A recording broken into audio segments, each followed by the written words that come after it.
राज्य और एक केंद्र शासित प्रदेश में बजा विधानसभा चुनाव का बिगुल। असम, केरल, पुडुचेरी में सिंगल फेज में 9 अप्रैल को वोटिंग। तमिलनाडु में भी सिंगल फेज में 23 अप्रैल को वोट डाले जाएंगे। वहीं बंगाल में 2 फेज में 23 और 29 अप्रैल को होगा मतदान। सभी के नतीजे 4 मई को आएंगे। चुनाव आयुक्त ने बताया, पोलिंग बूथ में मोबाइल ले जाने पर रोक रहेगी। एक बूथ पर अधिकतम 1200 वोटर ही होंगे।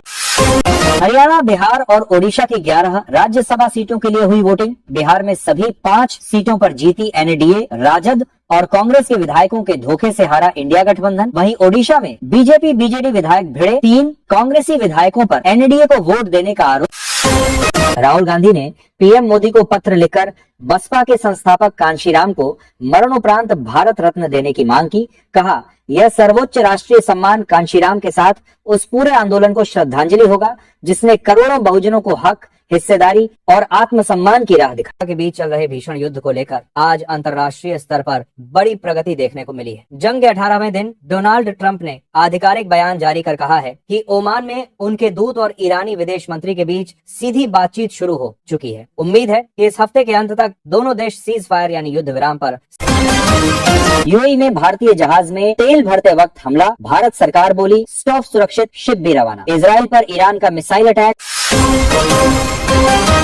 ओडिशा के कटक स्थित एसएससीबी मेडिकल कॉलेज में लगी भीषण आग। हादसे में आईसीयू में भर्ती 10 लोगों की मौत और 11 कर्मचारी भी झुलसे। सीएम मोहन मांझी ने मृतकों के परिजन को 25 लाख मुआवजे का किया ऐलान। घटना की न्यायिक जांच के दिए आदेश।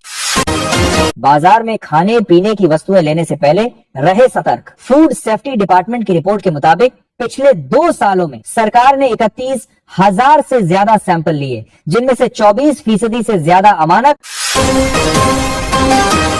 संसद के बजट सत्र के बीच आज एक बड़ी राजनीतिक खबर सामने आई। लोकसभा अध्यक्ष ने सदन की गरिमा को ध्यान में रखते हुए उन 8 विपक्षी सांसदों का निलंबन तत्काल प्रभाव से वापस ले लिया है, जिन्हें पिछले हफ्ते सस्पेंड किया गया था। सांसदों का यह वनवास खत्म होने के बाद अब सदन की कार्यवाही में विपक्ष की पूरी भागीदारी फिर से देखने को मिलेगी।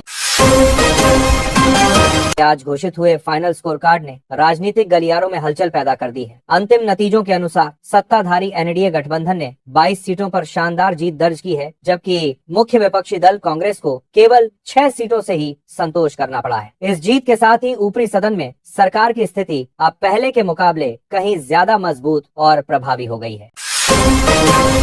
अखिलेश यादव ने एलपीजी किल्लत को लेकर मोदी सरकार पर कसा तंज। बोले, जो लोगों को नौकरी और रोजगार नहीं दे पाए वो एलपीजी भी नहीं दे पा रहे हैं। बीजेपी सरकार जनता को बेवकूफ बनाने में नंबर 1 सरकार है। अब तो यूपी के लोगों ने एलपीजी को एक नया नाम भी दिया है, लापता गैस। यूपी में 1 लाख युवाओं को डिजिटल स्किल सिखाएगी योगी सरकार। खुलेंगे रोजगार के नए द्वार। इसके तहत युवाओं को डिजिटल अर्थव्यवस्था से जुड़े आधुनिक क्षेत्रों में प्रशिक्षण दिया जाएगा ताकि वे नई तकनीकों के अनुरूप कौशल हासिल कर सकें और बेहतर रोजगार पा सकें। ईरान से हमारी दोस्ती। पश्चिम एशिया के तनाव के बीच विदेश मंत्री एस जयशंकर बोले, हर भारतीय ध्वज लगे जहाज को व्यक्तिगत रूप से अनुमति दी जा रही है। इसके लिए ईरान के साथ कोई समझौता नहीं हुआ। भारत से 45,000 टन डीजल खरीदेगा बांग्लादेश। फ्रेंडशिप पाइपलाइन से अप्रैल तक सप्लाई होगी। ईद से पहले ईंधन की किल्लत खत्म।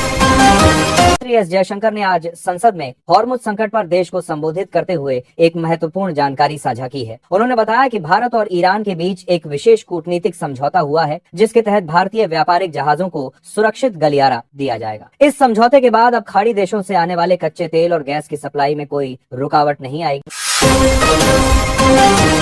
हरियाणा में बेटियों की शादी पर पहले सिलेंडर मिलेंगे। सैनी सरकार ने बनाई कमेटी। ये कमेटी गैस का स्टॉक देखेगी। अस्पताल, स्कूलों में कमी नहीं रहने देने के